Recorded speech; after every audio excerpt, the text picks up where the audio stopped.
What up, what up, what up, and welcome back, man. I am here with Chris Madcat Vody. He wrote a book called Boys and Men's Issues Handbook in the Culture. And he he's an MRA, and I wanted to have him on to promote his stuff. I had a conversation with him over on Mad Dodge's channel, and it was super productive, but I kind of want to do it on my channel in my way so I can like ask him the questions that I think's kind of important and promote his book and promote what he's doing right now, you know what I'm saying? And just give him an opportunity, to really to get out here to an audience and speak to people and not have how do I put this? Mad Dodge there. Anyway, yes. So my brother, how are you doing today, man? I am wonderful. Oh, that's good. That's good. So you wrote this book. How did all right, so what led you up to writing this book? Well, for a point of clarity, I haven't actually written the book yet. I'm in the process of writing it. Oh, you're in the process of writing the book. Got you. All right, I thought you already had the book written at this point. I do have parts of it written, but it's right now I'm kind of in the research stage. And part of what I'm doing with my Indiegogo campaign is seeing how much I can buy of research to put into the book. But I'm constantly trying to find sources out there to put into this book. And surprisingly, there is a lot of information out there. But most of us don't know where to look for it. Well, yeah, like being, a YouTuber, an individual who covers these issues all the time, it's a very scattered bag when you're trying to find out a lot of this information. And then there's stuff that they just don't keep records on, which I find to be a complete and utter pain in the ass when I'm trying to do research on things like, for instance, how many men are in jail for child support right now? Right? Nobody has an answer to that question in any way, shape, or form. I'm going to apologize. You're kind of breaking up on my end. Hopefully, it's not affecting your recording. It's not. It's not. It's my end. I'm running off Wi-Fi in the truck. But yeah. No. What I said I said I oftentimes when I go to look to try to see how many men are in jail for child support right now, that information just isn't available at all. Well, and part of that is because agencies that are responsible for that stat doesn't bother collecting it. And if there is information out there related to it, it is so well hidden on the internet because you go on Google and search for it and you do men in jail for child support, it won't give you what you're looking for. Google is really good at steering the direction of any searches to being more feminist positive. And even though you'd think something like that would be feminist positive, it doesn't, it it still tries to bring you to a search like a HuffPo article about this or that, or some feminist rag. I mean, HuffPo is a feminist rag, but you can't find anything on Google. Or I'll correct myself. There's very little you can find on Google. You have to know what websites there are out there to get the information. And if you don't know what those websites are, then you've got to hope that someone on YouTube has magically discovered them or someone on Reddit has discovered them. But also to the point that if you don't know they're out there, you don't know what information you can find. Well, actually, I found the issue of, how many men are in jail isn't even a Google problem. This is more a problem of nobody's actually in jail for child support, right? They don't get, that's not a charge, that's not a crime. So they don't actually arrest you for child support; they arrest you for contempt of court, right? So, and anybody can be found in contempt of court, right? So it doesn't really matter. You how do I put this? unless you know the percentages of individuals who are in there for contempt of court and, support, or of the child support court, you'll never actually be able to figure out how many men are in there. Now, I have found studies on Google from like colleges who went to jails and actually, like went through individual places and said how many people here have child support cases, right? Or you have like the NCBI, which is like the government agency which deals with the like the actual the child support agency, because of Title 4D spending out of Social Security, which is actually how they fund all of the child support courts. They actually keep half decent records, but it's not super good, of how many children are like being taken, are responsible by people who are in prison, right? Like how many fathers are actually like have children outside of prison. And then you can look at how many individuals are in prison for like they have studies of how many people in like federal and state penitentiaries have child support cases, and how it affects them and things of this nature, because they have college studies and it's on Google. But like it's a lot of reading and it's a lot of nonsense to really get into it, and nobody wants to have that conversation in general, because it's a socioeconomic problem, like mixed with a feminist problem, mixed with a systemic problem that you just can't you can't touch with a 10-foot fucking pole by anybody. Like I was gonna vote for Obama back in the day, because like he said he had a fatherhood initiative that dealt with some of this, but he quickly reneged on it the moment, like, what I'm saying, the feminist jumped his ass about that shit.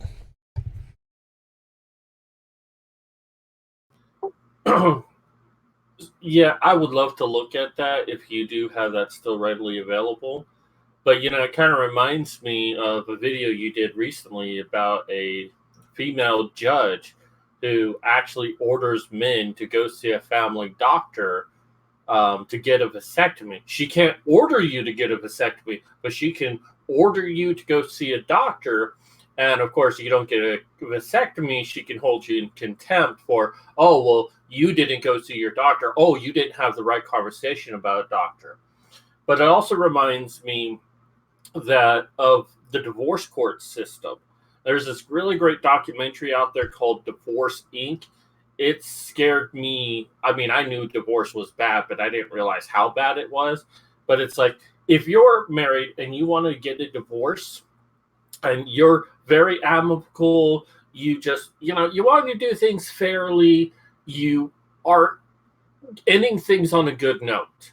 You go before a judge, which you have to do. You cannot just get a divorce. You have to go before a judge to get a divorce. The judge can say, I don't think you're doing this correctly. You're both required to hire lawyers. You're required to go through this full proceeding. And then they can milk money from them.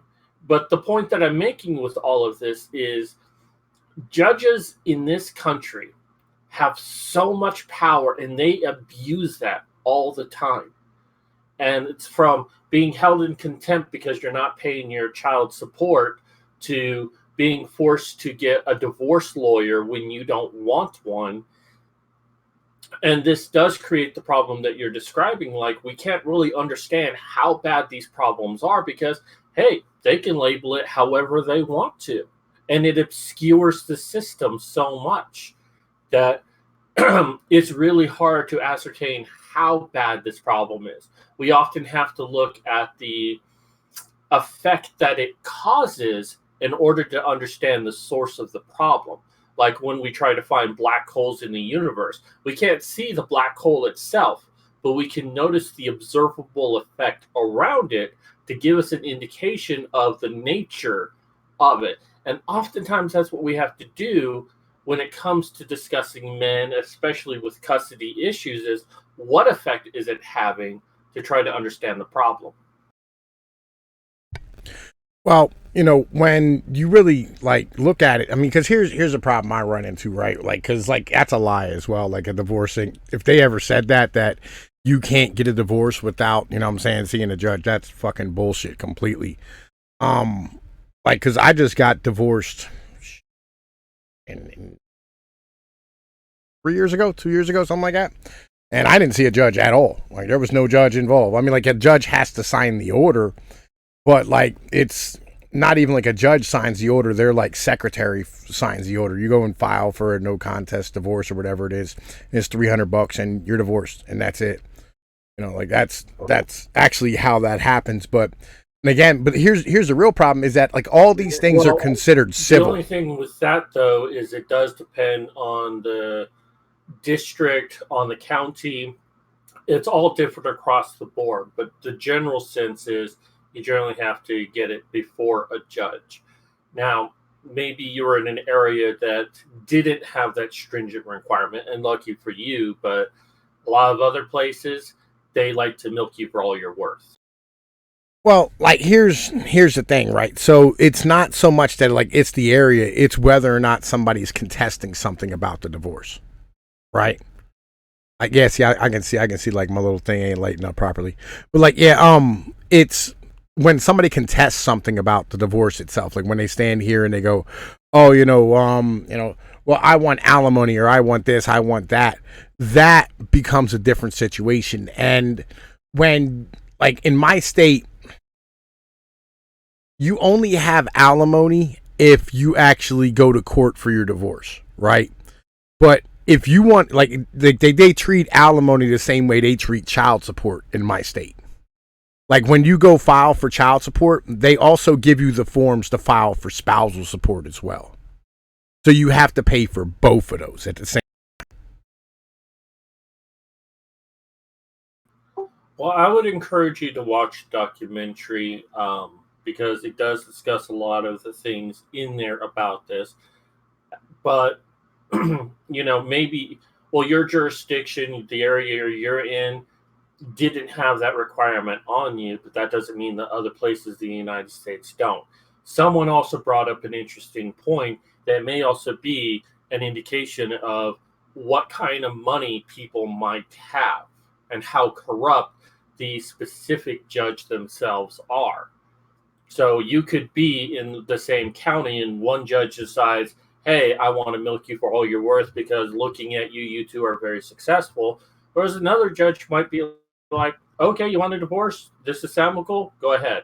So there are a lot of factors into it. I will say that.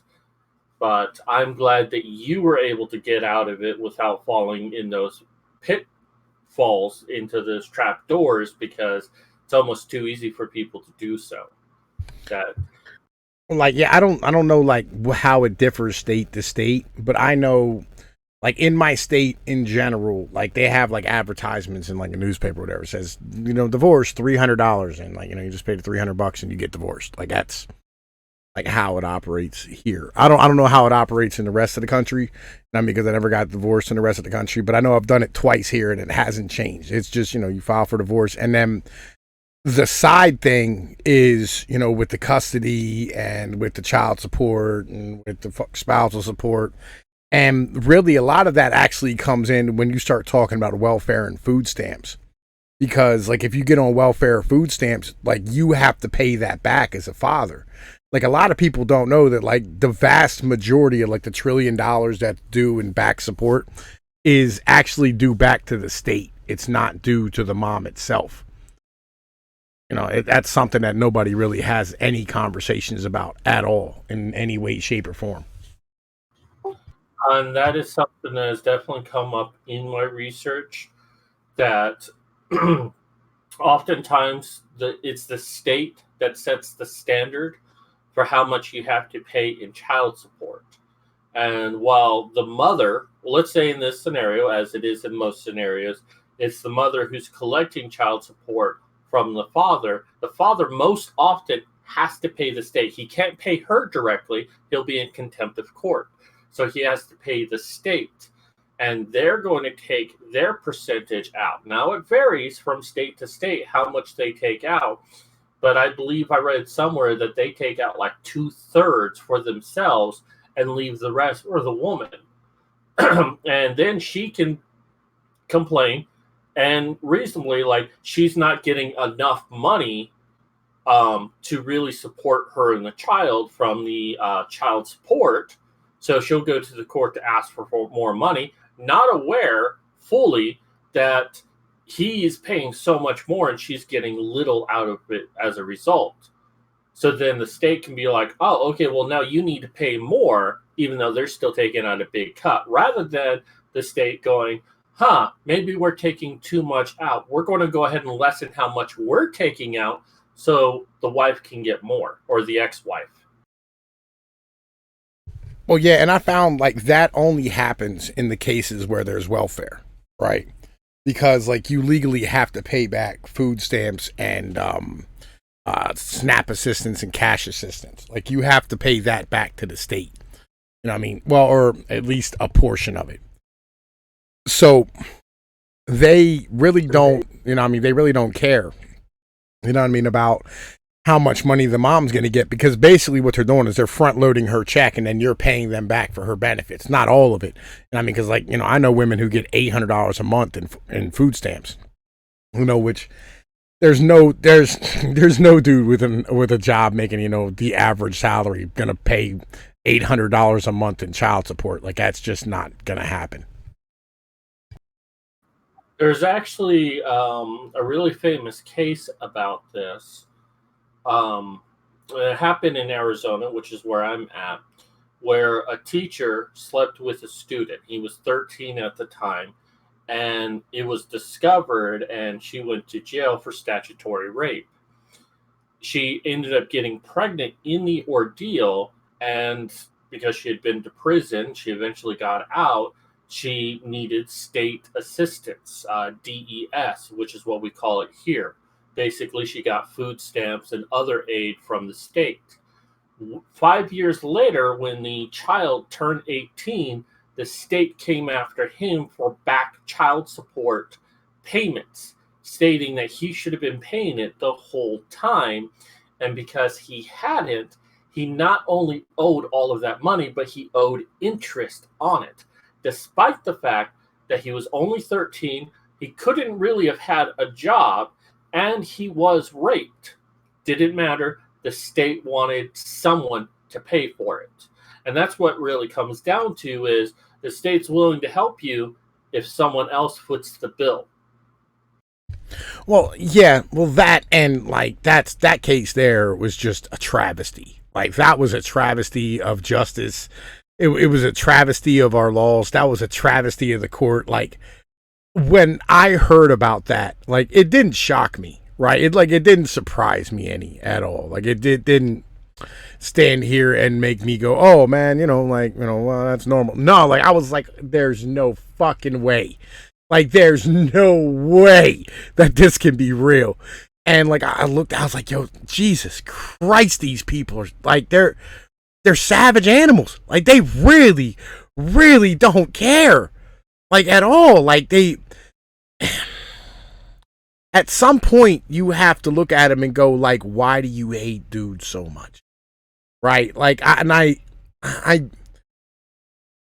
like you gotta get into the societal stuff about this and the psychological stuff about this, because it's just it's so ridiculous and it's so deep and ingrained into our society, where we hate our fathers and we hate, any male authority in our lives, that we're trying, like our society as a whole in general is trying to stamp that out and destroy it. Like it's so ridiculous. Like that you would look at an 18-year-old kid, like a grown man who had the ability to stand here and like you would take he's a child, like he's a child. Why would you do that to him? Like that's fucking grimy. Like Jesus Christ.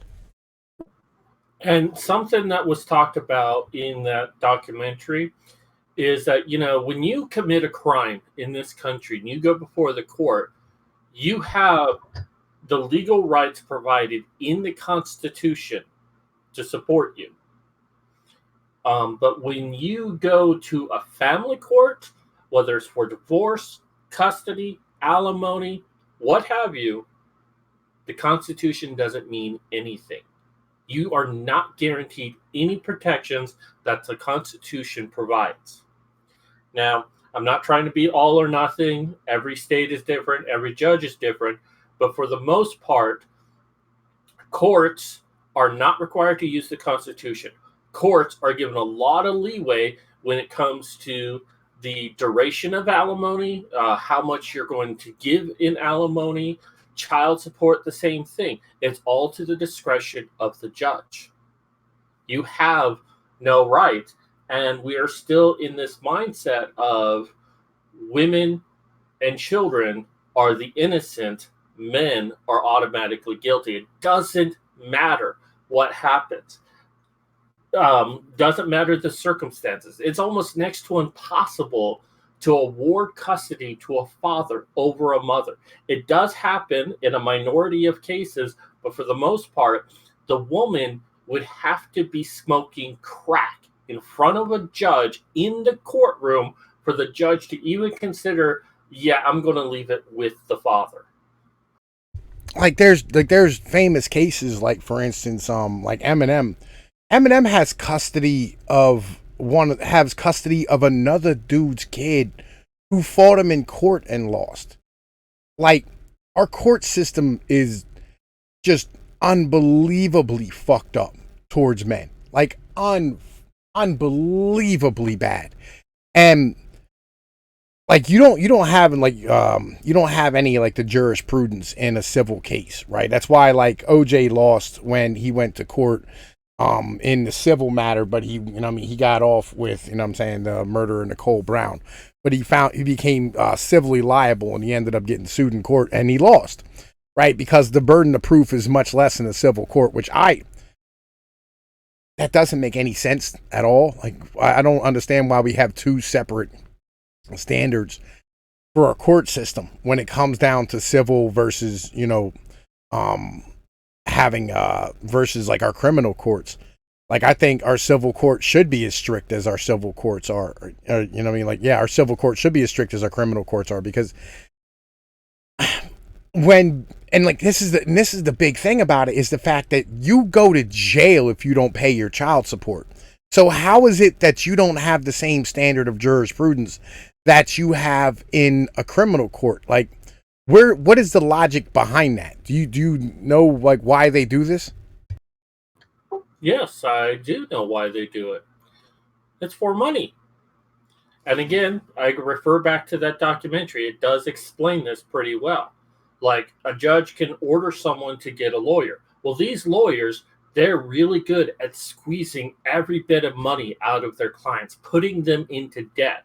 They're like, oh, you have a house? Well, you need to put that house up for sale so you can pay me. And then, many judges, they need to get elected to their position. So these lawyers, both sides, can make a contribution to their campaign with the money that they collected. And so the judges can take that money. Hey, it's perfectly legal because of the standards they set. Now, you can try to get an appeal, but the appeals court is by the same sort of judges like these. And of course, they're going to defend each other.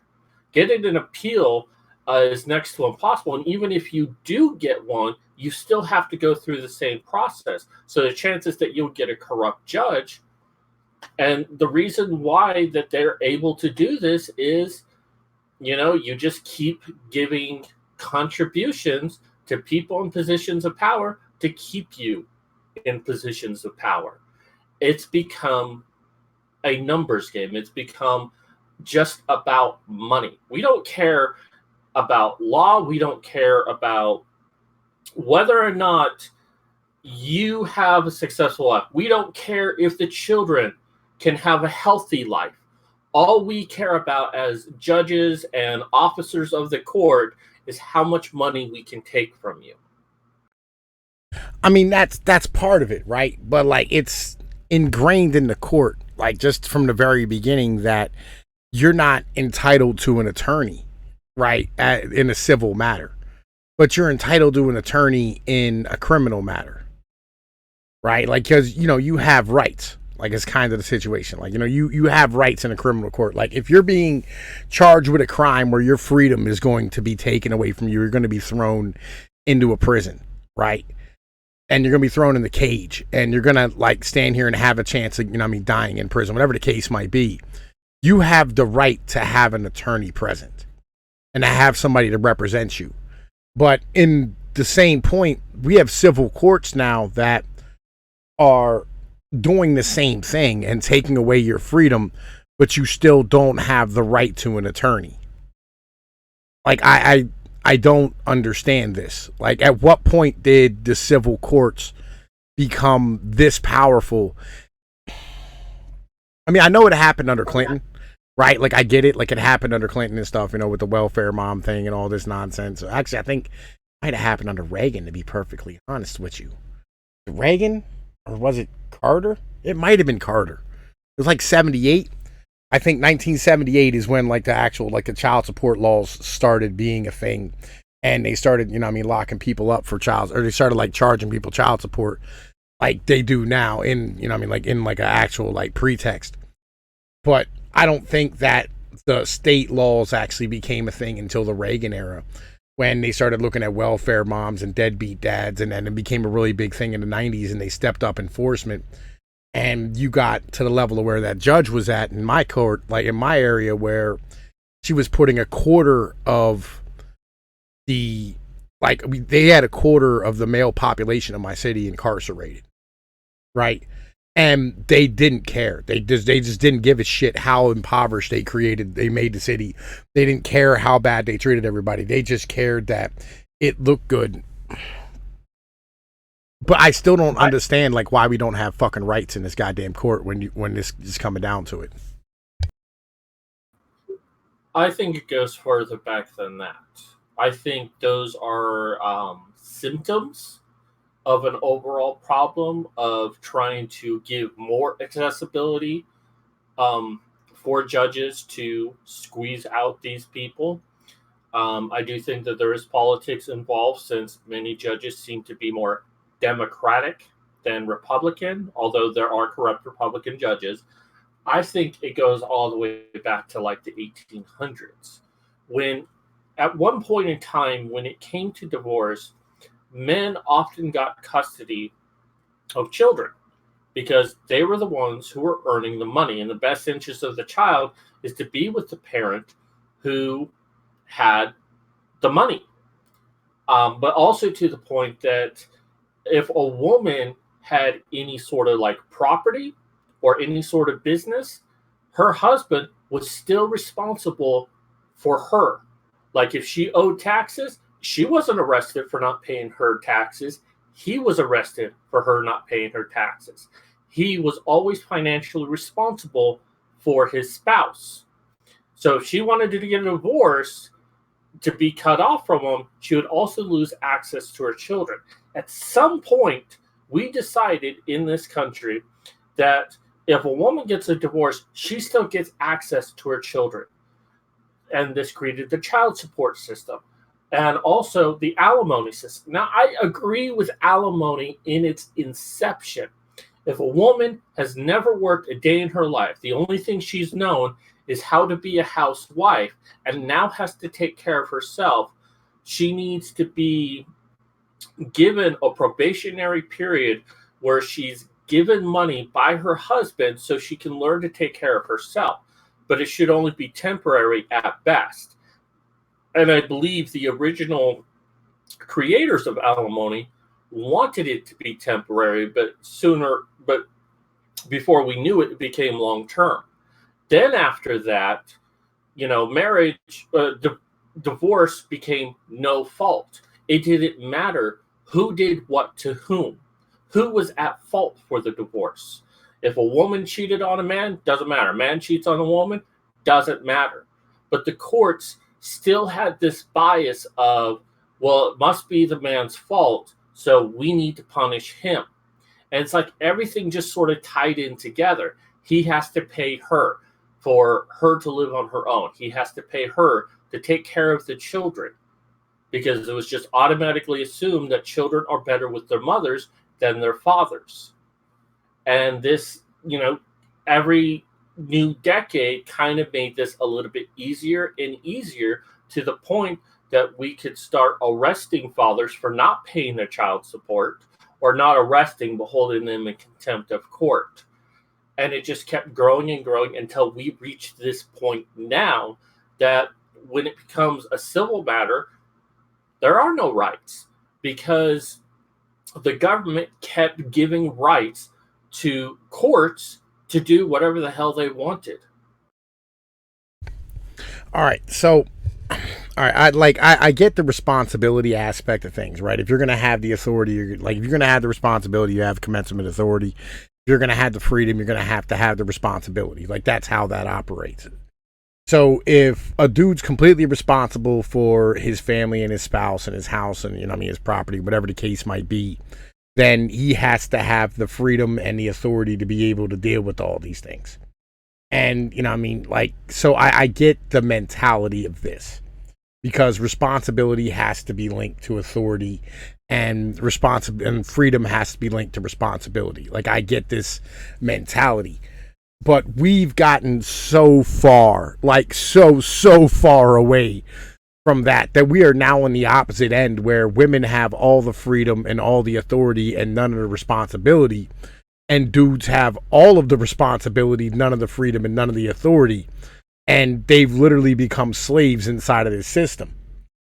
And to me, it seems really ridiculous that these individuals would, at minimum, not give you the rights to having some type of representation in a jury trial before you get thrown into prison. Like, that part there is the part that bothers me the most, is the fact that legitimately you don't have any rights whatsoever inside of a child support court. And everybody knows this. Like, everybody has this mentality, right? Everybody has this basic ideology. And we're looking at women and we're going, like, why aren't you being responsible, right? Like, if you're going to have the ability to abort a child, you're going to have 75 different types of birth controls, and all dudes have is condoms and the ability to pull out or be abstinent, right? Why is it that we have the responsibility when you have all of the freedom and all of the authority? Why is it that we're responsible for these situations anymore? It doesn't make any sense to dudes. Like, in society, it doesn't make any sense. And at this point, it looks more like tyranny and looks more like fascism than it does anything else. And, like, this is where I am with, like, the current news cycle at the moment, where, like, Black Lives Matter. And I'm like, aren't all these dudes who got shot had child support cases, right? And you're the one, and there's women out front here, like, in the front of this movement, yelling Black Lives Matter. And you go, hang on a minute, you dumb broad. Like, how is it that you're out in front when you're the one that caused this? Like, it is patently fucking ridiculous. It's having an impact that people are checking out. They're walking away. And not just the MGTOW movement, which is essentially what it is, where men have dealt with this problem for so long that they just don't want to deal with it anymore. Newer generations of men, about 5 years ago, I heard that men who become 18 don't want to date. Today, I just saw a story about teens going their own way. Teens don't want to date. They want to go against their natural instinct, because they've been seeing their parents fighting. They've been seeing the injustices for their fathers, the injustices for their male friends, and they're no longer interested in dating. And if there's no dating, there is no sex, there's no marriage, there's no children, and it's going to start decreasing our population. It's going to start, bleeding. What is this? What's this start thing? You're right. It has already started with this. Germany and Japan are actually having very serious population issues, to the point that they think in about 2 to 3 generations, their population is not going to be viable anymore. No, that they won't be able no. To... It's about 5 years. Okay, that was a report I saw a couple of years ago. So if it's changed, Well, that's like news. yeah, like actually, like I I study this heavily, like heavily. Like, as far as geopolitics is concerned, it's the vast majority of Europe, Canada, Japan, China, Korea, Malaysia, Australia, right, Brazil. All these countries don't have a viable population, right, at all. Like, and it's due to the fact that, like, all right, so you had a baby boom after World War II, right? And all these boomers are these giant generations, but the issue is the generations that came behind them are much smaller. So you have all these individuals who are moving into pensions and retirement, but you don't have anybody to take up their place. Like you don't have anybody to pay for all this shit. So these countries aren't going to be like, because the boomers are all like the first boomer retired in 2007, right? And it's now at the point where we're at 2020. So we got about another 5-6 years and they're all going to be retired. So it's on that level of what happens then. Like America's okay for a little bit because we got the millennials. Like the millennials are a rather large generation, and we have Mexico and Mexicans, right? Which that helps our population. But the rest of these countries are they're done for. Like they're not going to have any type of consumer base to be able to buy products, and they're not going to have like those high skill, high paying jobs. Russia's a basket case. Not only do they not have any kids, right, but they also legit don't have like they're they didn't have any kids, but they also, like, 1 in 5 Russian mothers right now has HIV.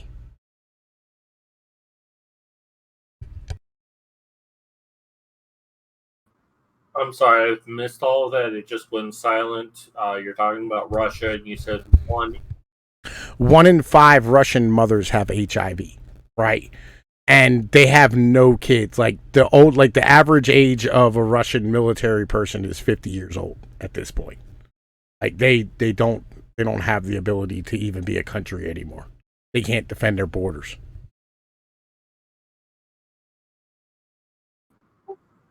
And as bad as this sounds, I'm actually excited by it because what's going to happen is that these governments are going to realize, oh shit, we've been treating our men like shit. And if we're going to encourage them to like get out there and produce a lot of children, we need to make some serious reforms. And more importantly, because it's the feminist response has been amusing that it's like, oh well, men need to get out there and be with us so we can have children, and then calling them losers for not doing that. Like, oh well, you couldn't get a woman even if you wanted, that's why you're an incel, that's why you're a MGTOW, that's why you're a men's rights activist. Their way of getting men is to insult them and guilt them into doing it, and it's not working. It's making things a lot worse.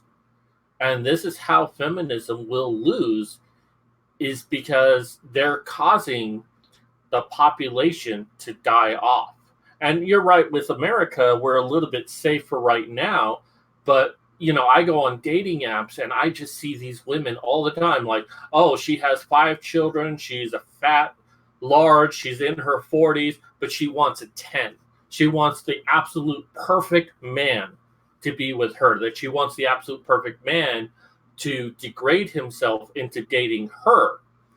And it's like 90% of the population is not adequate for the vast majority of women in the United States. And it's so funny to me, this this is happening, but what's going to happen is either women need to lower their standards to being more reasonable, or they have to learn to do without, because us men, we're just fed up. We'd rather do something that makes us feel good, rather have a prostitute if we want to have sex. We don't need women. Yeah, I got you completely. Like I'm looking at it as a whole, right? And at some point, like, you have to have a conversation, right, with women, and like on a national level, like you have to sit there and be able to have not just the female side of things, but also like you have to have like the male, like have a male thing where like, yo, men legit say exactly what they think and like what they feel. You know, that's completely missing. You know, and the fact that it hurts somebody's feelings isn't a fucking bad thing. It's really not.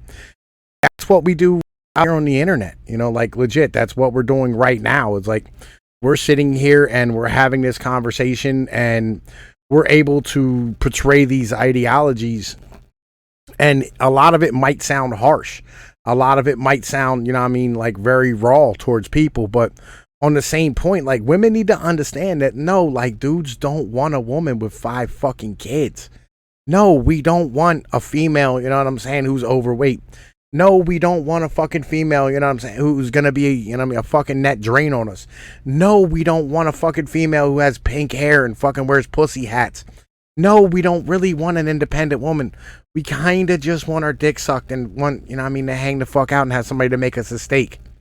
Like, and that's not a bad thing. That's what it's supposed to be. Well, I would even go further and say, where most men are monogamous. Yeah, they might fool around when they're younger, like with multiple women, but at the end of the day, they want to come home and know that a woman is going to be there for them, that's interested in them and their activities. Now, it's nothing to say that he can't be interested in her and her activities, but he wants the security of marriage the way it used to be. But nowadays, you get married, you don't know what you're getting in for. And more than likely, it's going to end in divorce.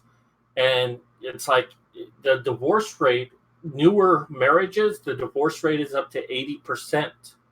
That's like, what's the point of getting married if I'm going to get a divorce? And that's why I've never gotten married, because I've never trusted any woman in my life that if I married her, we wouldn't get a divorce. And if I'm going to get divorced, then I don't see what the purpose of getting married is. I mean, like if like, yeah, it's really fucking pointless at this point. It really is. Like it's more about the female than it is about the dude. Like, and so if you're gonna get married, like you should just marry a female, you know, who like has more money than you at this point. You know, if you can fucking manage it. That way you don't have to worry about losing your ass in a fucking divorce. And, you know, marry a bitch who doesn't want kids and, you know what I mean, is older, you know, who isn't going to have any fucking kids. Like you should, that's probably the level that you should be on, you know, when it comes down to it. But then again, you know, even that's difficult to find nowadays. Like, I don't know, man. Like, I'm not an advocate of marriage. I think it's fucking stupid. It's a dumb institution. But on the same point, like, it's one of those things where that's what every woman wants. Like, every woman I've ever met has always wanted to get fucking married. You know, they're like, oh, you know, let's get married and, you know, be together forever and all this shit. And you're like, that sounds like a really bad fucking idea as far as shit's concerned. And most often, women are just excited about their wedding. Oh, I've been planning my wedding since I was a little girl. The wedding's supposed to be the most important time in a woman's life. And it's like, it reminds me of an episode of Friends where Monica is going to get married to Chandler, and she discovers that Chandler has all of this money saved up, like hundreds of $1,000, and she's demanding that it be used on the wedding, and he's refusing. It's like, no, we need to save this money. And she's like, well, don't you want me to be happy? And finally she wears him down, and it's like, he's like, okay, fine, we'll use it for the wedding. And she's like, well, what was the money for anyways? It's like, well, I'd always hoped that once we got married, maybe we could buy a house and have a happy life together out in the suburbs or whatever.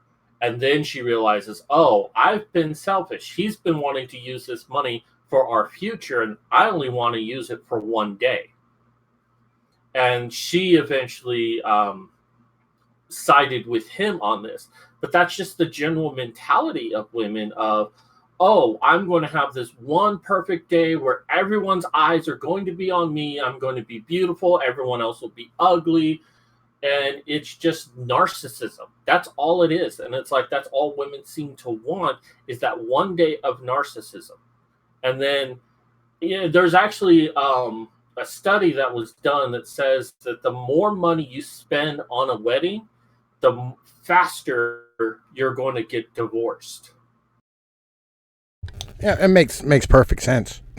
Like it legit, it makes perfect sense as far as things are really concerned. Like how do I put this, man? I don't really understand the mentality of having one day, like I don't it doesn't register in my head. But then again, I'm a fucking YouTuber, so like I get the idea that you want the tension and the fucking clicks and all that fucking bullshit and eyes to be on you, and you want individuals to pay attention to you. I get that, because that's what I do on a regular basis. But like I put in a lot of work for this, and I stand here and I fucking research and try to bring forth positive, I try to bring forth intellectual means that I bring forth ideas that other people probably don't have, and explain things in a manner that other people aren't able to do. And that's that's where I'm hoping my value comes from, and I'm hoping it's something actually substantial, rather than oh, I want to wear a white fucking dress and have my dad walk me down the fucking aisle, and I say I do, and everybody's just looking at me like, oh, she's so beautiful. Like, spending thousands of dollars for a fucking wedding is just patently fucking ridiculous.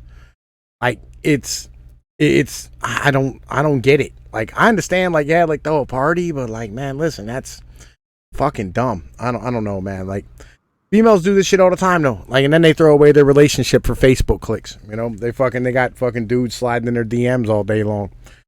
Like, it is what it is, Here, you really hit the head on the nail here, because you specifically said, yeah, I want the attention, but you're willing to work for it. You're willing to put your blood, sweat, and tears into it. You do the research. You don't just grab some headline and report on it. You actually make sure that you fully understand what something is. But a lot of people want to take a shortcut. They want to get to the top and get all the attention they can all at once. And that's really what a wedding is about, is shortcutting and getting all of the attention you can. But the problem with that method is it's often short. It's a short run, because sooner or later people grow disinterested because another person's going to do it. So they just kind of move on.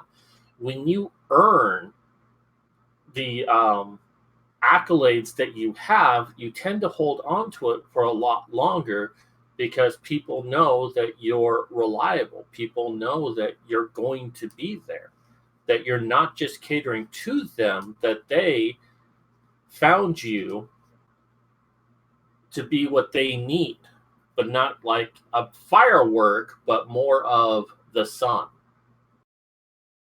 Well, like, relationships are transactional, right? When it comes down to it. Like, every relationship's transactional. Like, you don't deal with somebody unless they make you a better person. You don't deal with somebody unless they interest you or they do something for you. Like, that's just how, like, life works in general. That's how all animals work. And that's what we are. We're animals, as far as stuff's concerned. And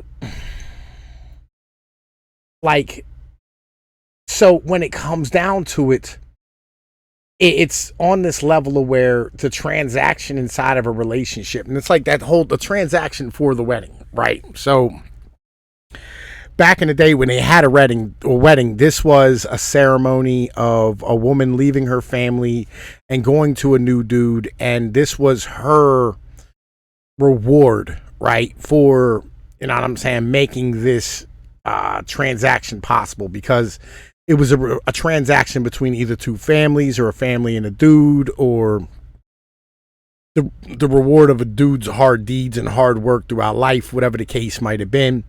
And this was her send off, right? And that's what this was all about when it all started. And then we continued on of where, like, it was a celebration of, a culmination of two individuals, sharing, their bond together or whatever the case might be. And, they were going to be together forever. And, they were going to have a family and children. And that's what it's supposed to be. The problem is that the value of females has gone significantly through the floor. And I'm not going to say that like dudes haven't become much worse, right? We have, because, like we got fat, we got lazy, we're in this, society that rewards individuals for, being useless fucks, but on the same point, like the women have become twice as lazy. They bitch about the things that they used to get celebrated for. Like, children weren't always a task, right? Children weren't always, some burden that a female had to deal with. It was a blessing from God. Like, that was what you did. That's what you were there for, was to, stand here and have the opportunity to, like, give birth to these beautiful beautiful creatures that would, sprout up and become adults. That's what your job was. And it wasn't your burden. It was your privilege to do so. And today, I haven't met a female in probably 30, 40 years who hasn't stood here and said, oh man, I can't believe, what I'm saying, I have to deal with these kids and da da da da. And you just go, man, listen, like, really? Like, because, these dudes fight for fucking kids in goddamn court and spend thousands of fucking dollars to be able just to see their kids on the fucking weekends and shit. And you treat it as if it's like the biggest burden in your fucking life. And it's just fucking awful. I don't fucking get, like, I mean, maybe it's modern media and society. Maybe it's the fact that, like, back in the day, like, kids, like, most people were agrarian, so like kids on a farm were a blessing because there was more hands to help out. And then when you had kids in the city, they became a luxury item, because like raising a kid in an apartment is a pain in the ass. I don't know. I mean, like, fucking, what's your take on these type of mentalities from females and like the transactional relationships between men and women today? Well, there was a conversation we had when we first started talking on Discord, and you had suggested that a lot of the problems that we have in our government and perhaps society at large actually originates in France. And I actually agree with that, but in a different way. And that this goes back to the 14th century during the time of the second pandemic of the bubonic plague. This happened about 1340s to 1350s, lasted about 10 years, destroyed half of the population of Europe. And it took us like 500 years to return the population back to what it was. And I bring this up because during this time, like before it happened, children were a commodity. Children were, you were agrarian, you're a serf, you're a peasant, you worked on a farm, you had children so you could help out with the farm to make it a little bit easier to produce more crops to sell. And then when they were old enough, you sold them off to guilds for some extra money. After the bubonic plague, children became a rarity. In fact, the church strongly encouraged people to have children, as many as they can, because the population was decreasing, which I think is going to happen before you know it, that there's just going to be this big push from the government and religion to just have children no matter what, to replace the population we're losing. Children became a status symbol. If you had children, it meant that you were fortunate. And I think that's really where it kind of originated for the longest time of, oh, well, children are blessings. Having children is special and great, and you need to hold on to your children as much as possible. Now, while it still happened that children were sold off to guild houses and whatnot, it happened less and less, and families started to become proud of the children that they had. And this lasted for quite a long time until the modern age, where having children stopped being a status symbol. And I kind of blame, well, actually, I don't kind of, I definitely blame feminism for this, because they devalued the role of motherhood and fatherhood.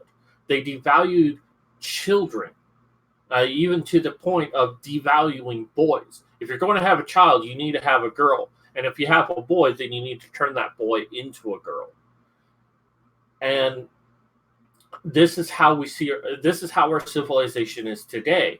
That's like, oh, well, you were irresponsible, you had children, you're single, you're going to deny your man from having access to your children, and you're going to be miserable because you just want the exciting life that you had before your children. You didn't even really want your children.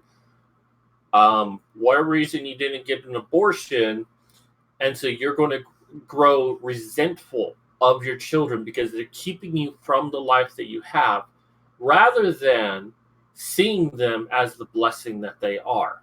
Feminism sought to destroy the nuclear family, that women are the only caretakers and men are the ATM, and children's lives really don't matter.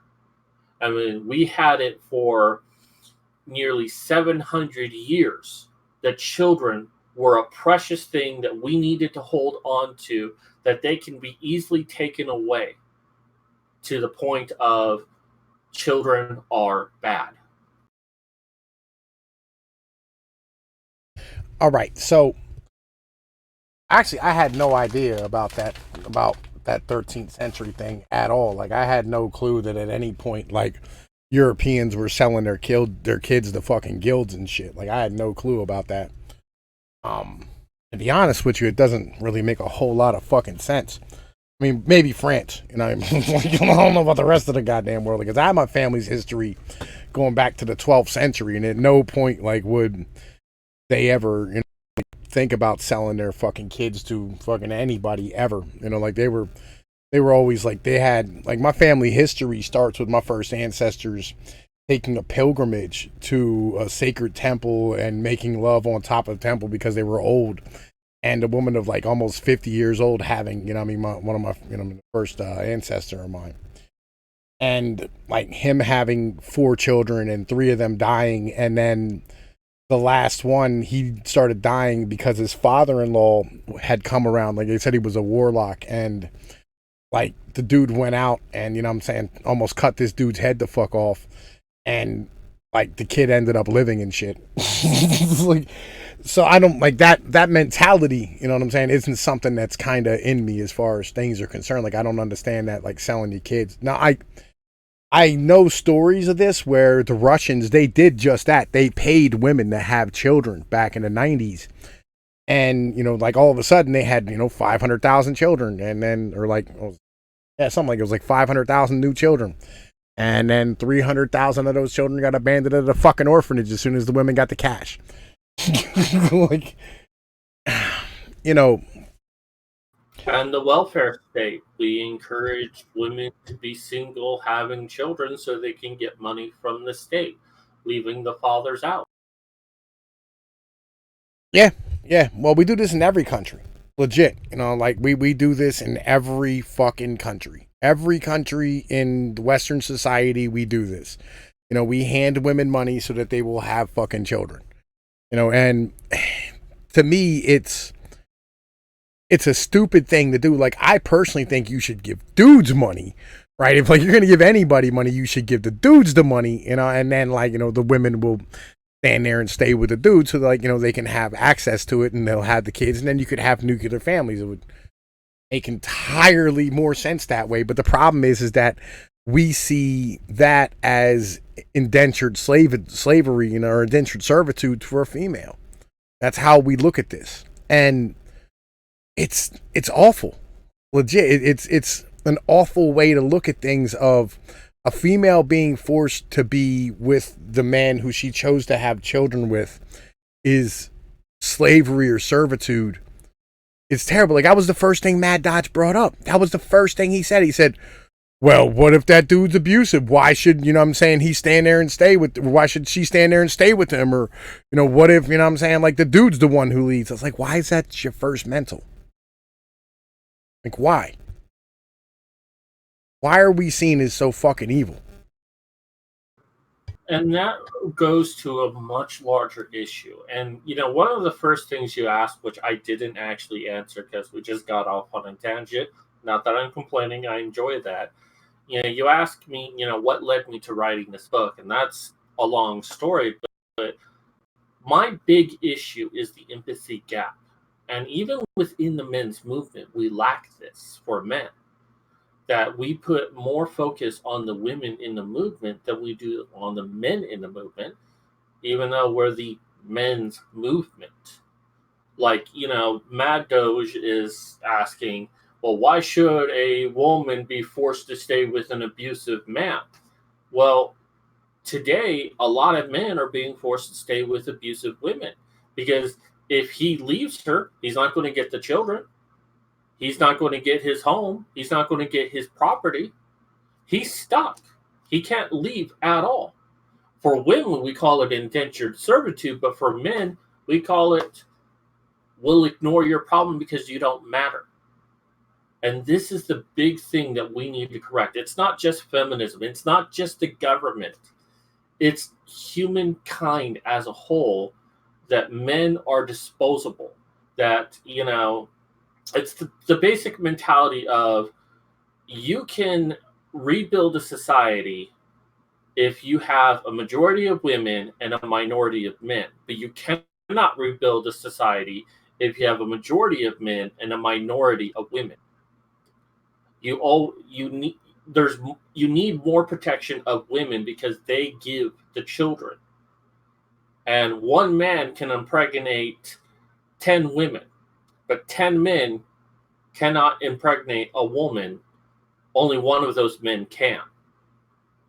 Now, they can each impregnate her after the fact, but you're only giving one child every 9 months versus 10 women giving 10 children every 9 months. You're going to have a population growth, and because of that, we don't see men of having any value. I mentioned a stat on Mad Doge, and I looked it up again. I got the correct numbers that 80% of women throughout history have reproduced, have had a child, but only 40% of men have. Like, half of male population throughout history have never had children because they've died in wars, they've died doing their jobs, they've died by other means. Well, it's actually we don't value them. It's become commonplace that, oh, well, that's just what men do. We don't care. But a woman skins her knee, let's rush to her and make sure she's okay. Well, and this is a problem that we need to resolve, is we need to expand people's empathy. I'm not take away, which what the feminists accuse me of is, oh, well, you just want to take away rights of women. No, we want to expand your empathy for men. All right. Can you hear? All right. There we go. All right. So I had my fucking mic unplugged and plugged back in. All right. Yeah. I actually just got done explaining this in my comment section here recently from an old video I did where we were talking about 40% of men reproduced and 80% of women did. And that's why we trace back the lineage of humankind with female DNA on the mother's side. We don't do it on the father's because the vast majority of dudes did not reproduce, throughout history, and especially through ancient history. And it's not just the fact that dudes died in wars. It's hypergamy has always been a thing. It's a natural thing. Like that 80-20 rule has always been a thing, right? Where women will flock to the top 20% of dudes. And dudes had harems where they had thousands of women. And the average dude would have none because the balance was always kind of equal, right? It's always been pretty much 50%. It might have slipped here and there, 5 or 10%, but it never got completely misconstrued. And females just were banged out by the top dudes. And then you had dudes dying in wars and, things of this nature. But yeah, the vast majority of dudes straight just didn't reproduce back in the day, and this is something that, a lot of people have no idea about, and they don't They don't know anything about fucking science or history. Like, our education system is terrible in this country, and it's mostly because of the women.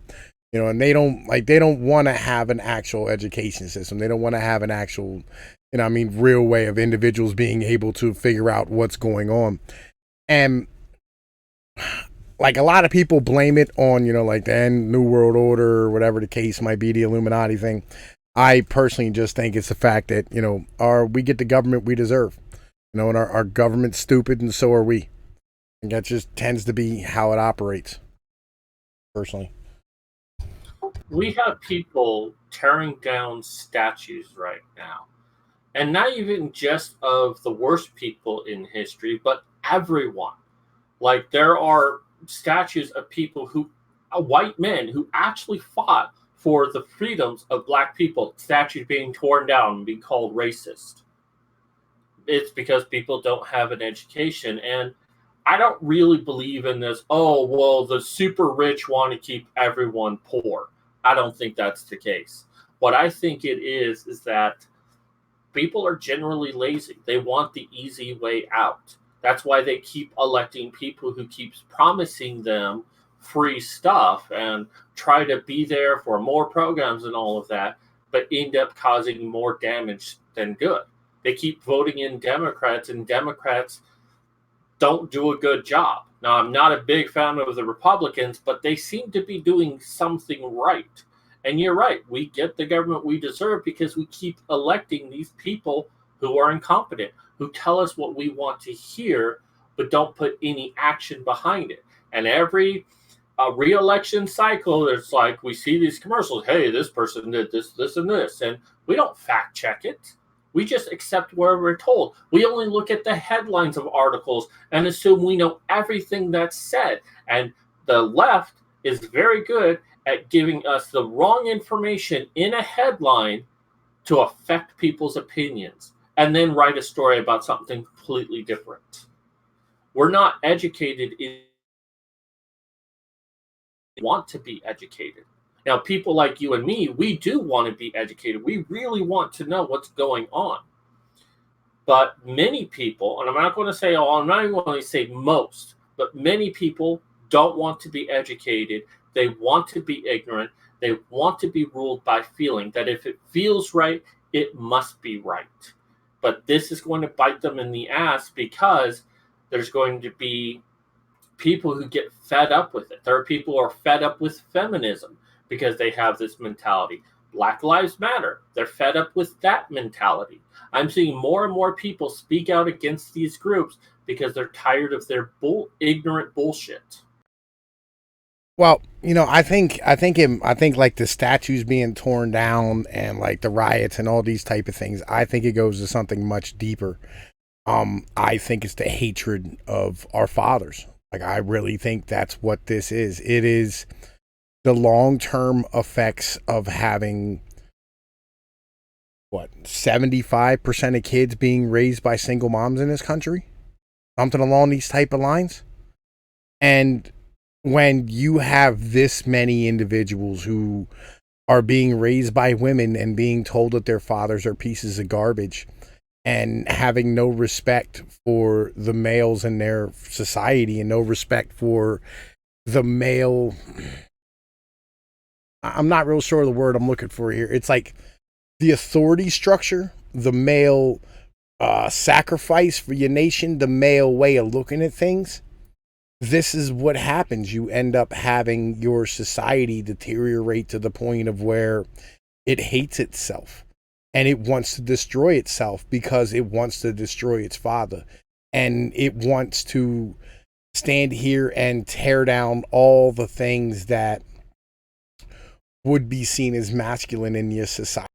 And I think that's really where we are, is that we're having a feminist takeover of our country on a really, really new level that we haven't seen before, because we've had countries that got torn down for communism and socialism. We've had countries that, they stood here and destroyed statues, where, had like the most recent one was that big Buddha statue that got destroyed in Afghanistan from, the Taliban and whatnot.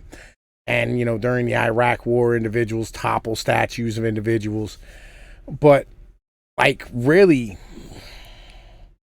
this is much, much more like the Africans tearing down all the white stuff that was there from colonialism. And individuals sitting here tearing up the roots of, like, what their, country's foundation is built on. And this is what this really is. This is a complete overturn of what we think our society is. And I think, like, they have no idea what they're building, and they have no clue where they're going. And they're trying to turn this into a much more feminized society, mostly because, like, colleges and education centers are garbage, and our school system is trash, and single mothers are garbage at raising kids, and they've had no discipline. And any time that somebody stood there and challenged them, they screamed abuse and tried to call the local family and children's services people. And this is the end result of that. When it comes down to it, this is the end result of never being told no. And I don't know where this leads, and we're gonna find out. But, like, I really think, like, this isn't a Democrat Republican issue. Like, the Democrat Republican paradigm is dying, like, as a whole. Like, it's like, what is it? Something like 60% of the voting public, like, labeled themselves as independents at this point, because nobody likes either side. So I don't really know. I'm not really sure where this leads to as far as I'm concerned, but I know, like, when I look at it and I see it and I talk to people and, I watch what's going on, this is the meek, right? These are kids with low testosterone males and females, out here destroying society as a whole. I don't really know what's going to happen. I don't know. I 100% agree with you. And that's what I like about you, is that you really dig deep into these issues. And what you uncover is the kind of things that I think about constantly. Because I like to dig deep into these issues. I mean, study after study has shown what is the likely outcome of children who grow up in fatherless homes, or even in abusive homes. And it is fatherlessness. I think of Roland from the Dark Tower series, and he would often say to people, "You forget the face of your father," because the face of your father gives you strength. It also gives you discipline. It gives you structure. But we're living in an era now that people are not forgetting the face of the father. They're not knowing the face of their father. They don't know that strength and stability, because, mothers are necessary. We need both parents to raise children, or we at least need two parents to raise children. But we do need to have a positive male and female influence in a child's life so they can become healthy, respectable adults. And lacking that, they are forever stuck as children. Now, some people make it out of there and become respectable adults. Most people don't. And much of what we're seeing in our society right now with the riots primarily is people who never knew who their fathers were, so they never knew that they should act any certain way. And they relied on their male influence of other degenerates who encouraged them with negative, unproductive behavior. And you ask the question, where is this heading? And in this sense, I'm an optimist. Even amongst those in the men's movement, a lot of people think that we'll never see equality for men, or that if we do, it's a long, long way off, maybe a couple hundred years off. But I always say that, well, there's the saying, things get worse before they get better. And in the last few years, we've seen things get worse and worse and worse. And to me, this is a sign of something positive happening. Even though it's all negative, it's a sign that something positive is coming. Because instead of adapting as feminists should, to the situation and expand their understanding to catering to men and women. They're doubling down. They're trying to find anything they can to say man bad, women good, to the point of spreading your legs in public is the worst thing you can do to women. Really? They're just really, really trying to hold on. And the more insane they get, the more people look at that and like, this is the movement I support? Hell no, I don't support this. It's a slow transition, but it is happening. Now, I'm not saying that they're becoming men's activists, but they're starting to become open up to the possibility that maybe everything they were told is wrong. And I think that's why my book is going to be a necessary thing in the years coming ahead, because people are going to be wanting answers. People want to know what's really going on. And my book is not anti feminist, but it does explain the atrocities that have been committed in the name of feminism.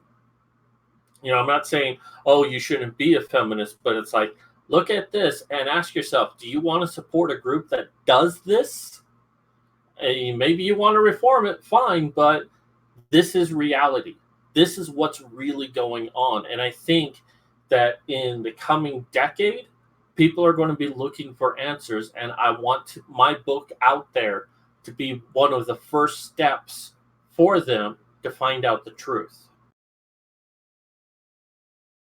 Yeah, I got you. I got you. And I've been in deep contemplation about this for probably I don't know, like 3 or 4 years now. Well, really, I've been on this path since probably like 08, 09, something like that. So it's been about 12 years. I've really been thinking about this, trying to figure out exactly what's going on. And like every time like I remotely get it nailed down, I have something kind of tear it apart. So like it's tough to like come up with an answer for things. And I tried writing a book myself one time, and it was really good. Like I ended up figuring out a whole lot of stuff while I was writing that book and doing the research. And you brought up the Dark Tower with that dude, and he said, you forget the face of your father, right? And I think that goes a lot to culture, right? And I went to college for anthropology, right? Because I like to study people. Like I love the study of people. I find it fascinating how other individuals came up, because like through geography and local abilities and things of this nature, and like how they were forced to live. It breeds different ways of, having like structuring societies and having people interact with each other. I think that's a beautiful thing. And in that, I look at your culture. So like, I think there was a lady. Hang on, I'm going through this and I'm trying to rack my brain. There was a lady. I was standing here reading this book about forensic anthropology, where they were talking about the bones and the jaw structure of hominids and of Homo sapiens and of the Homo sapien gene line, like as you go back the whole way to Australopithecus, and how each time that you went into flux between the evolution of one species to the next, between like Homo erectus, and whatever, Homo habilis and all these type of things, you would have a species where they would have floating wisdom teeth, right? And we have that right now. And the fact that we spend 2,000 years before the past 100 or 200 in different places than we are now, in particular here in America, the culture and the way you ate and the way you lived is literally ingrained in your DNA because you were evolving as that happened. And the reasons why you find that your life don't work, like you'll have something like 15% of this society lives on a different time zone internally than they live here, right? Where like they'll have what's known as delayed sleep phase disorders. And you'll have individuals who have massive allergies to the local vegetation and wheat, and I'm allergic to like peaches and dogwood trees. It's because of the fact that I evolved and my family evolved in a different place than this. We're not made for this area. And holding on to your culture is literally holding on to a part of you. And holding on to your father is holding on to your culture. And it's your father who portrays your culture to you. It's not your mother. Your mother doesn't have a whole lot of ability to go forward with what you're supposed to be as a man and how you're supposed to live. Because you'll have certain attributes that were passed down through the generations from your fathers to your sons, to grandfathers, fathers, sons, all these type of things. And some of us might be good with our hands. Some of us might be heavy duty muscle. Some of us might be more intellectual. Some of us might be, more charismatic than others. And the way you live and the way he lived and the way the man lived before him allows you to utilize the best aspects, whether or not that's, your work ethic or your actual job or career, or whatever the case might be. But the way they live is the best way for you to be able to get by as a person. And we lost that.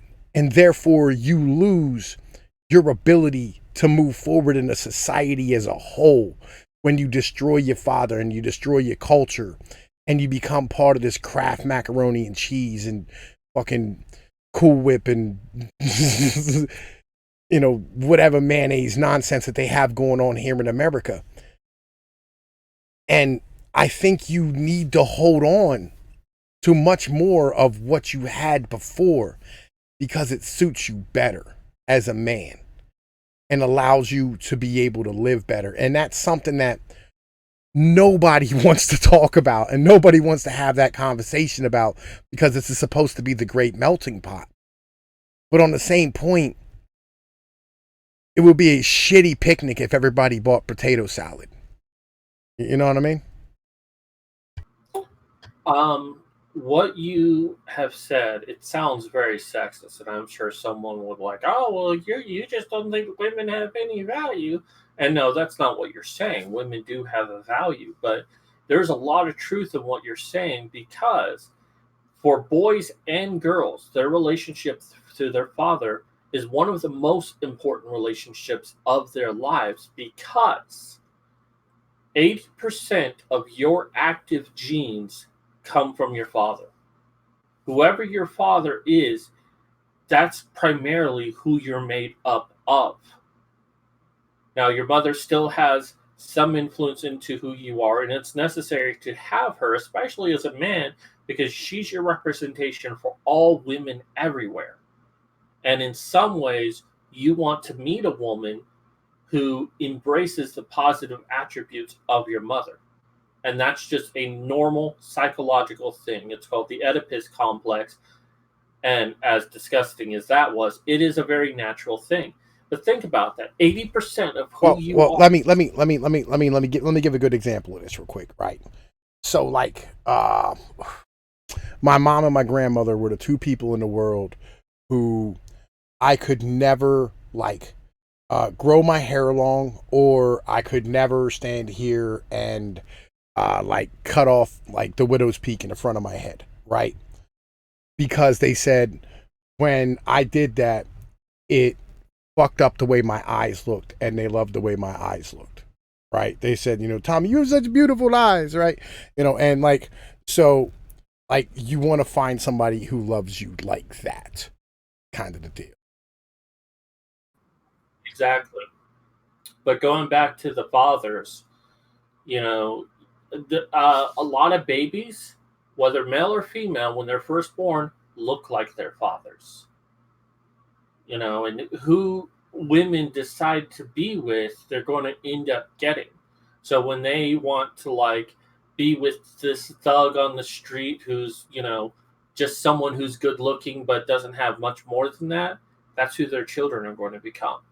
And you need to be conscious of who you decide to mate with.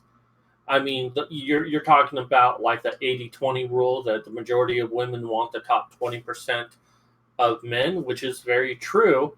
That's because whatever made those people successful, whether it was because their family was successful, they're successful by extension, or they became successful on their own, those are the genes you want to pass on.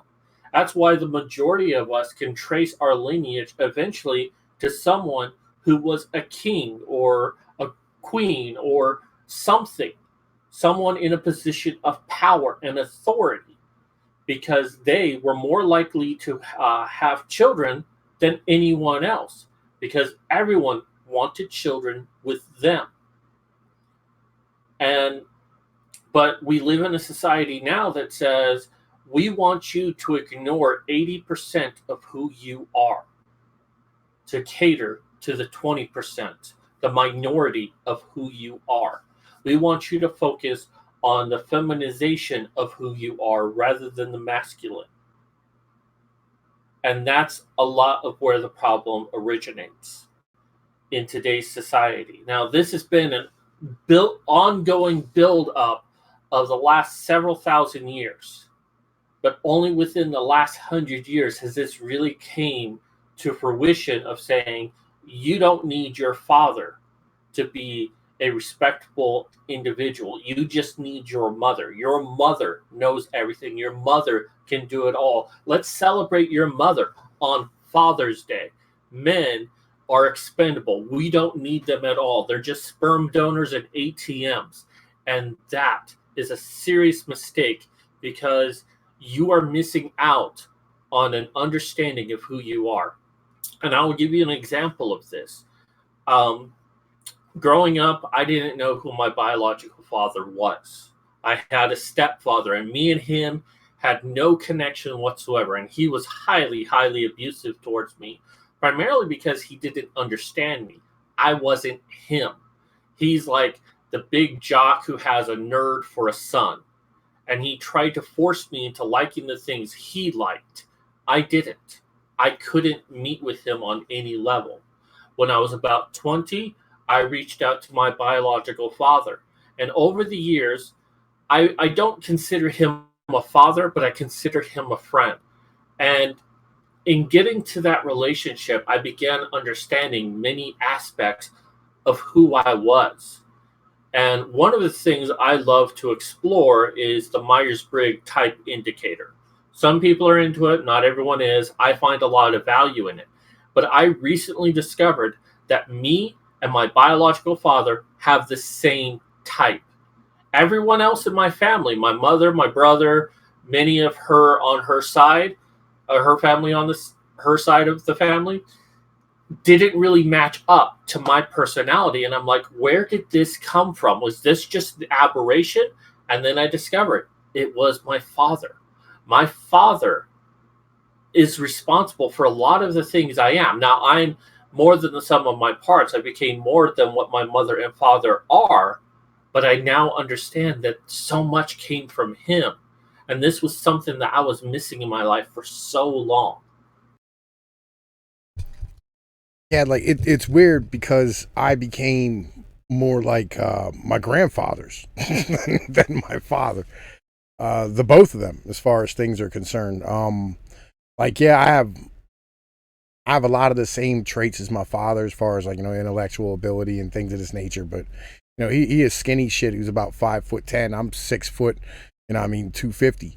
So like we're completely different in our aspects of how we handle our business and our responsibilities. He likes to do drugs, and drink. I'm not a big fan of being fucked up. We're different people, but then again, like he's a baby boomer. So like to me, I never had that opportunity to be in a middle class environment and have that chance to be that comfortable to get to the level of where I would want to do drugs and do these type of things and experiment. It was more survival as far as things were concerned with me. I'm not real sure about that test that you were talking about. Sounds pretty interesting. But yeah, like my grandfathers though. One of them was a mobster. The other one, he ran a general contracting business and ran a farm. both big boys. They were both, they're both real strong, solid individuals. Take care of your family, do what you have to do, respect tradition, but on the same point, talk shit and enjoy yourself. Type individual I am. We're kind of more similar than me and my father are. It's a whole different animal completely.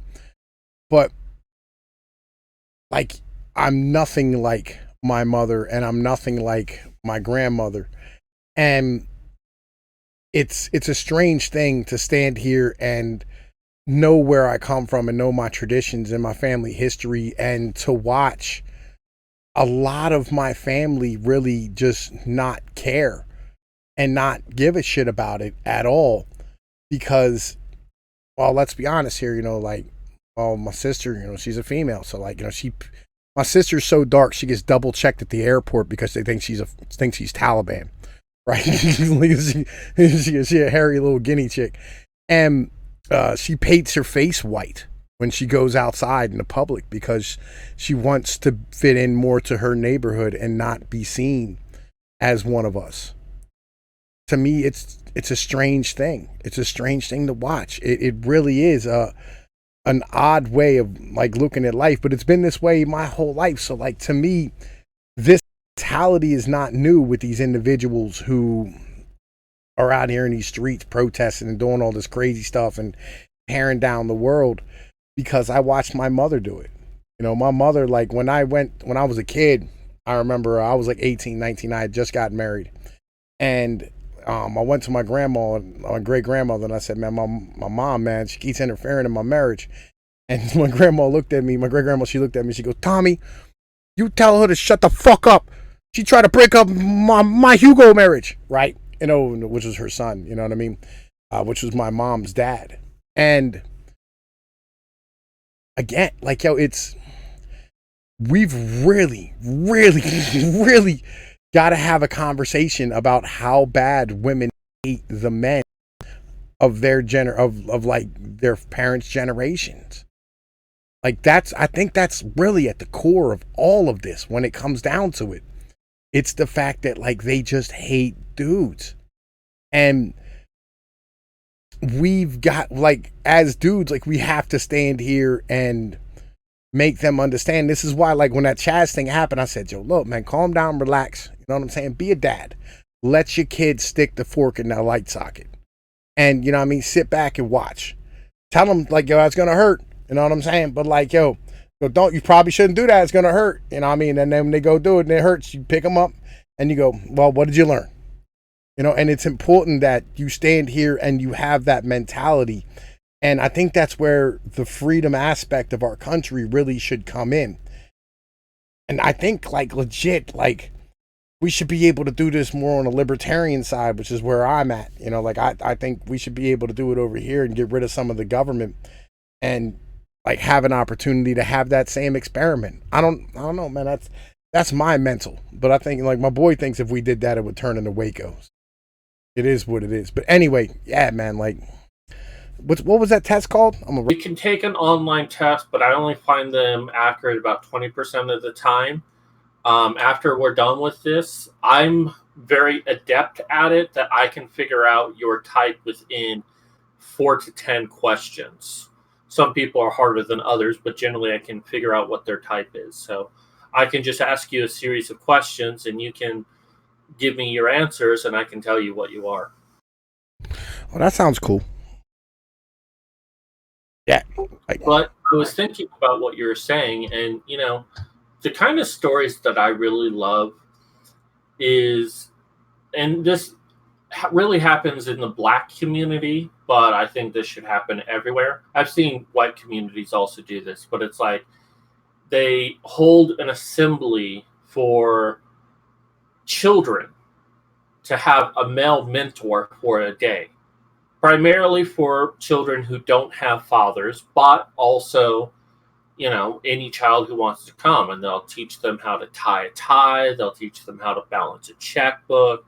They'll teach them all these things that the father is supposed to teach their child.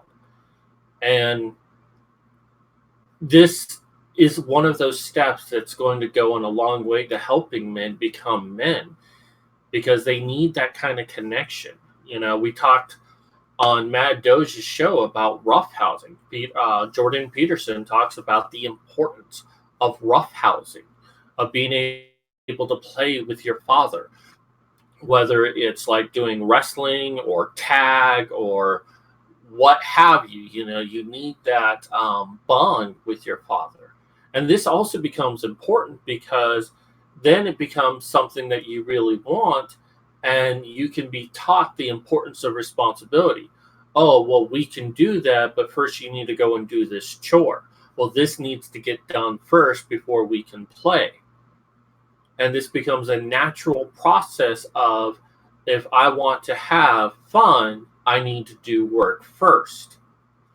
And the problem with a lot of single mother households, and this is not the fault of women per se, but they tend to need to work multiple jobs. They're not around their children. The children go and look for play somewhere else and go down very bad roads, often into gangs. And they don't get that roughhousing per se, but they get other aspects that are fun, such as drugs. And that's the fun that they seek out, but they don't have to do anything to earn that fun in a positive way. Like, they don't have to go and mow the lawn if they want to do drugs. No, they have to either sell drugs or rob a place or do something negative to get their satisfaction. So they always associate getting pleasure with doing a negative action. Well, there's also the part of it, like, like the whole, roughhousing thing is, um, it's part of like the fight or flight thing. It's part of like the hunting aspect of like being human beings and being animals and, being primates. So like with the gang aspect to it, there's a lot of, testing your mettle and, having the ability to build and, conquer and win and lose, because that's a big part of, the whole, the dynamic of men in general, the dynamic of boys, especially coming up as a younger individual. Like, you'll have friends and like, you'll beat the shit out of each other on a constant basis. You'll stand there and you rumble around and, wrestle around and, you get into arguments and whatever it is. And that's kind of part of learning learning the pecking order of where you stand as a man, as a boy, and conquering another dude. Like, it's important that, how do I put it? You have to be able to learn that you're better than, or you're less than, or, at least get your shots in. And that's something that is, you only get that from sports or, from fighting. Those are the only two ways you get it, or violent actions. And dudes need that. Like, they have to have that because we're natural hunters. Like, we're supposed to be out here killing animals, and, like, human beings can run longer than almost any animal on the planet. Like, that's one of the hunting methods we used to use. We'd run them down. We'd run an animal out until its heart exploded, or run it off a cliff. Like, that's what we did. And it was dangerous. And we don't have these aspects anymore. Like, it's all kind of like masturbatory. You know what I mean?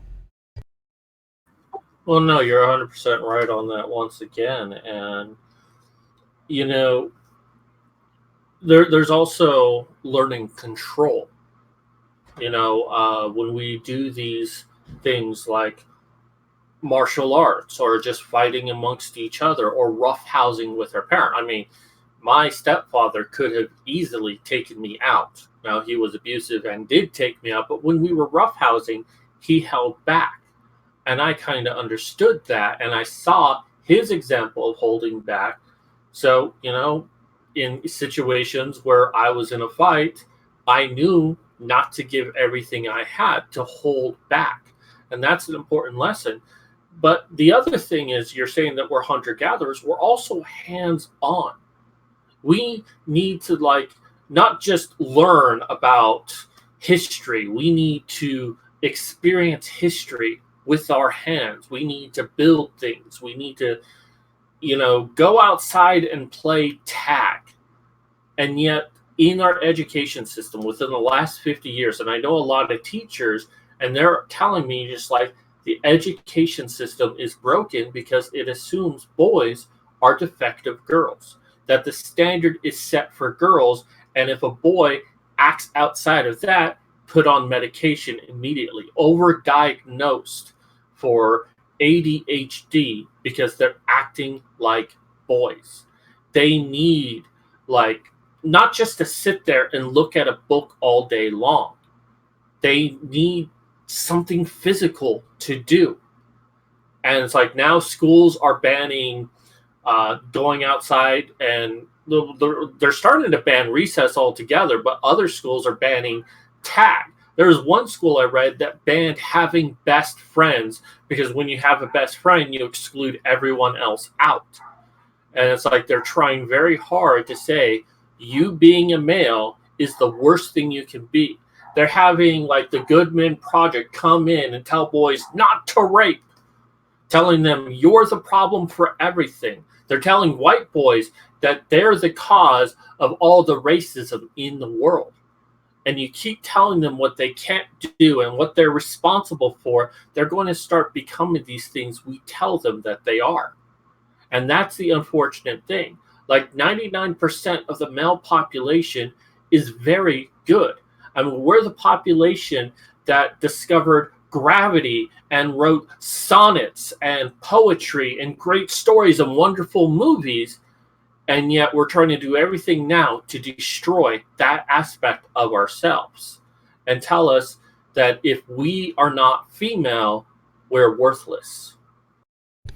Well, like, isn't like I don't know, like I think it might be a little bit of a chicken and the egg situation with that, right? So, like, I don't know which one came first, the litigiousness or I mean, the medication of boys and like, the no, like a zero tolerance for this and the banning of recess and all these type of things. But there's so many parents out here suing these schools because their kids were emotionally damaged or, I mean, some kid got punched in the face and, somebody has to pay, a doctor bill for him, I mean, having to have his nose put back to where it needs to be. And this litigious nature of our society has really caused a lot of this type of stuff. And like, yeah, there's a lot of this feminist shit where, we're treating dudes broken females. And I get that. And that it's the most annoying thing on the planet. Because I got boys. Like, I have 3 boys. And it is awful trying to get them through school. Like my oldest son, I just gave up. I was like, I don't even care if you go to school. Legit. I don't care. Like, I don't. Like, as far as I'm concerned, like, every time you go to school, it's a headache and a problem. And it's some type of nonsense. And like, legit, you're not going to learn anything while you're there. And I'm sick and tired of having to deal with your fucking school people and all the nonsense that goes with it. I don't really know what the answer is. Actually I do. I think like we need to like close all schools, hand kids a laptop and send them home. And, just like build your community. I mean, like, have kids play in the community where they came from instead of like having all these kids, go to school and deal with all this nonsense anymore. And then you don't need ADHD medication. You don't have any of this shit. You don't have teachers interfering. You don't have social workers. None of these school psychologists who aren't really trained. You don't have any of this feminist nonsense being taught. You have no school assemblies where the kids are being told not to rape. Like, you don't have any of this anymore. You know what I mean?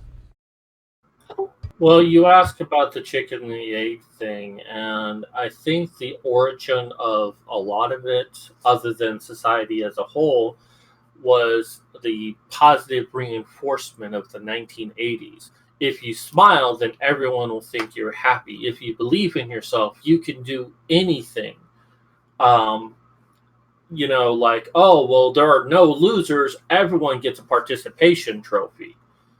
And one of the most important lessons that we can learn, especially growing up, is how to lose. And if we are protected from that, when we actually lose, it's devastating. Like, there's a movie called Gridiron Gang with The Rock, and it's where The Rock basically creates a football program amongst juvenile delinquents who are under 18 years old, and he gets a team together and he plays against a Christian school and they lose. And these are criminals, but all of them are crying. because they have never dealt with loss before. They never lost. Even going to jail wasn't a loss to them. And yet, dealing with working your heart out and failing, it was lost on them, and they didn't know how to handle it because no one ever taught them how to handle it. And but you're asking about, well, what's the solution, and just doing homeschooling, and that's certainly a solution. But there's a school about 10 years ago, and I wish I can remember the source on this because it was really good, but a school in Tennessee, for an experiment, decided to segregate the school by gender. And so they had a school that was just all boys and a school that was all girls. And obviously the girls started to excel, but surprisingly, the boys started to excel. Now everyone's all about not segregation, integration, and a melting pot and all of that. But it's found that if boys are in a single-sex environment, they will start to do better because they don't have to be set to the standard of girls. They can be set to the standard of being a boy.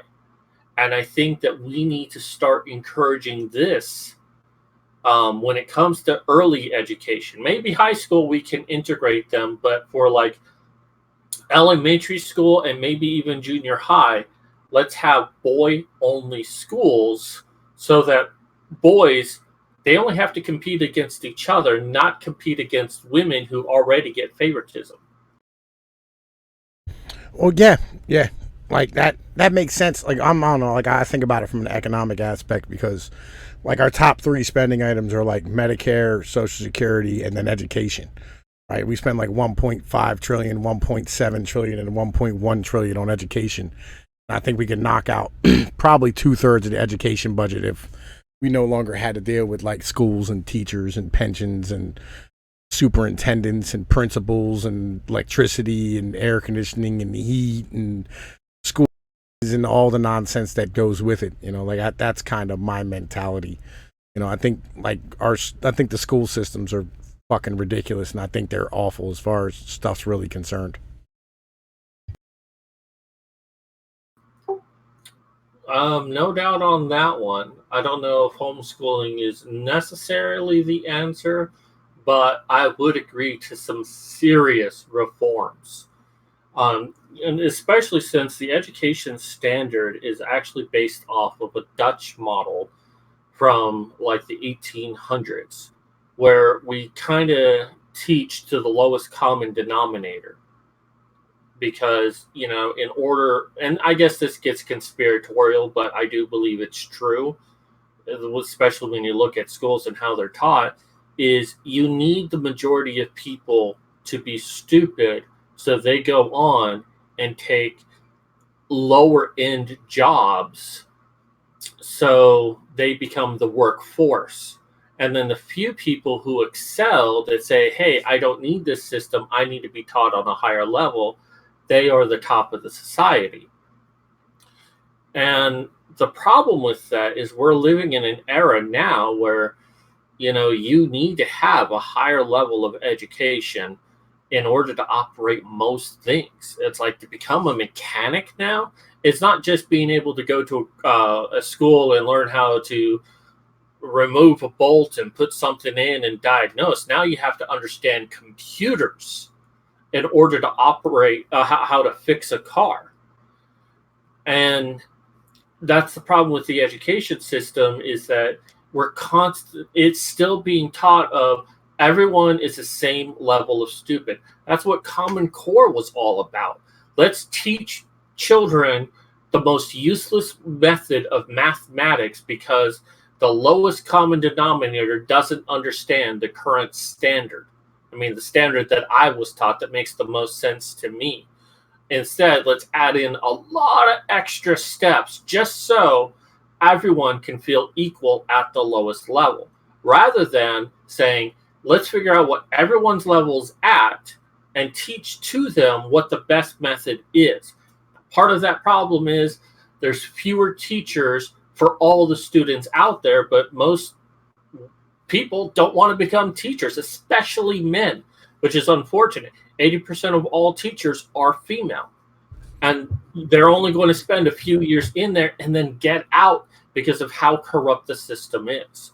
So I heard it was more like I would homeschool my own children in all honesty, but I don't know if I would say that the whole thing needs to just be homeschooled. I heard it was more like 93%, right? Teachers are female at this point.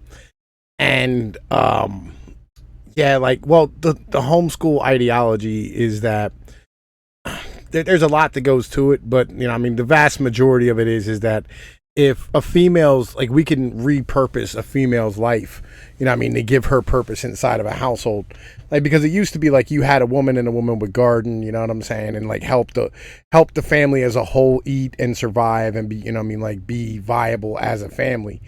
And today, with all of our modern conveniences with the washing machine and dryer and refrigerator and all these things, you don't really need a woman. Like, a woman's chores used to take a whole day to do, and now she can knock them out in about 25 minutes. And it's no, I mean, it's not like her life isn't as valuable around the household as it used to be, just due to industrialization. And that's what our school model is based off of, an industrial environment. It's based off of producing workers that could go and work on an assembly line. That's what the United States model is really based off of, is being able to stand here and put, you know what I'm saying, like, all of it together, or being able to have everybody come out and be able to go and, tighten a bolt. That's really where it's at. So we're coming up on the end of this because we got about like 9 minutes, well, about 8 minutes left. So what are you trying to do? You trying to like gather up like a GoFundMe type of situation? I have an Indiegogo campaign right now. I am trying to raise money so I can distribute this book. I mean, I could upload all this to Amazon and wham bam, I'm done, and I could do it for free. But I'd like to try to get this book out to many different print on demands and potentially into bookstores. But that does cost money. And I would like to get some cover art and some editing. And that stuff gets expensive fast. So that's really what I'm collecting the money for, is to be able to make this the best possible book I can and get it into every corner of our world as much as possible. Because this book needs to get out there. People need to walk by, see it. Hey, maybe sneer it at first, but pick it up out of interest and look at it. Yeah, I got you. So, and we're gonna put the Indiegogo campaign link inside of the description, and make sure everybody go down there and click that. You know what I'm saying? Donate what you can. You got like $1, $2, $3, whatever. I mean, it doesn't matter. You know what I'm saying? We're gonna try and make sure like get as much of this as possible funded so that he has the opportunity to bring this information out to the general public and make a dent. Like, you ain't saying it's gonna blast through, but we're gonna try and make a dent. That's how this operates. And anytime I can help this cause, I've been trying to do it since I was a pup. But man, I wanna thank you for, what I'm saying, coming out here and writing this book, and I mean, giving me the opportunity to have a chance to make a little bit of a difference in the world. You know what I'm saying? It really is appreciated, man. Well, I want to say that it seemed like insurmountable. I've had people tell me, oh, you're only catering to a small subset of people. Yes, that's absolutely true, but it's a snowball. It starts off as a drop on the top of the mountain, but as it keeps rolling down, it gets bigger and bigger. And that is what I think this book is going to be. And your contribution today has helped make that just a little bit bigger, so it has more momentum to roll down the hill. And before you know it, people can't ignore it. Hey, we're gonna keep trying, man. That's how it works with me. Like, I don't. When I was a kid, they used to say, "Tom, man, you just keep banging your head against the wall. Eventually, you'll make a hole." And I usually do. So we'll see how this works. I mean, other than that, anything else you'd like to put out there? I mean, as far as stuff's concerned. All of this that we discussed today is going to be in these books. I've been scouring the internet for all the sources, and I've come up with over 4,000 sources. And that's what I'm putting into these books. And whatever doesn't make it into these books, I'm also uploading to a website called wikiformen.com. It is a wiki like Wikipedia. I'm an editor, and all the stuff I find, everything is going to go into that site. So the difference between that site and my book is I go into explanations in my book, whereas that I just list sources. Gotcha. You know what I'm saying? Well, I'm a try and contribute to you some sources and stuff. If you watch that video with all like the inmates pictures and stuff on it, legit, like that has a bunch of sources in the description that might help you out. I got like some really good stuff and some great studies from some colleges and things of this nature, that I think you'd really be interested in. I'm probably going to watch every one of your videos. I've been doing that with a lot of people on YouTube. Shrink for Men, that's a really good YouTube. I watched every one of those videos. But for you, sir, I will probably do the same to try to get as many of the resources that you've brought out, because I think there's probably like at least 10,000 out there, but it's all scattered. We don't know it's there. And this book is going to help you know where all of that information is. I got you. Little by little, you know what I'm saying? I'm just going to try and, add everything up as far as stuff is concerned.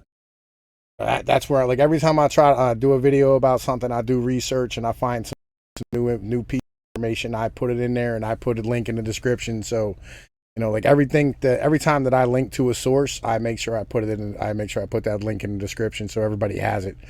I got a couple of videos that are like, I think you should absolutely have because they have links in them. That way you can sit there and, go through it and do all this type of stuff. Yeah, that's kind of where I'm at right now. But so for the moment, I want to thank everybody for, watching this video. Thank you for, coming through and dropping the likes. Thank you for being subs. Make sure you're subscribed. If you're not, hit that subscription button. You know the situation. And help us grow, help us get bigger. You know how this operates. I want to thank our guest, Mad Cat, for being on today. It's appreciated, sir.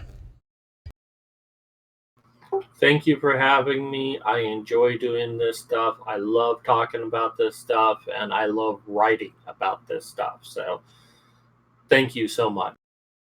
No, it's not a problem, man. It's appreciated you coming out here and helping us out. Helping you helps us. You know the deal. Keep growing together, and we'll try and, make a dent in this, man. In the meantime, we're going to sign off. I'm going to shut this down.